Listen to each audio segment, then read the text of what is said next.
Situasiya suallarını oxuyaq. Şagird biologiya dərsində müəllimin xüsusilə balığın onurğasındakı fəqərlərin quruluşu haqqında verilən sualına cavab verir. Balığın onurğası iki şöbəyə, gövdə və quyruq şöbələrinə ayrılıbdır. Burada cəmi 38-42 fəqərə vardır. Bu fəqərlər quruluşsa bir-birinə oxşar da olsa, fərqli hissələri də vardır. Görürsünüz, şəkildə bir rəqəmi ilə göstərilibdir. Burada göstərilən quyruq şöbənin fəqərələridir. Burada isə gövdə fəqərələri göstərilibdir 2 rəqəmi ilə. Biz suallara baxaq, görək suallarda nə deyir.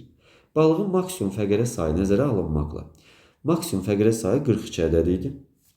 Maksimum fəqərə sayı deyirsə, 42 ədəd olduğunu qeyd edək. Çünki 38-42-dən 42-ni seçirik. Bir rəqəmi ilə göstərilən fəqərdən 20 ədəd olarsa, bu balığın onurğasında 3 ədəd qabırğa var. Bizdən qabırğa soruşur və bir rəqəmindən 20 dənədir soruşur. Bir rəqəmi ilə görək hansı göstərilibdir. Bir rəqəmi ilə quyruq fəqərləri.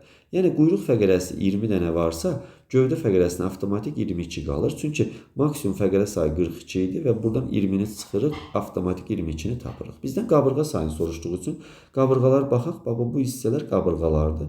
Bax, qabırğa 1, qabırğa 2 dənə olacaqdır. Onun üçün də gövdə fəqərəsi 22 dənə tapdıq biz. 22 vuraq 2 qabırğa bərabərdir 44 ədəd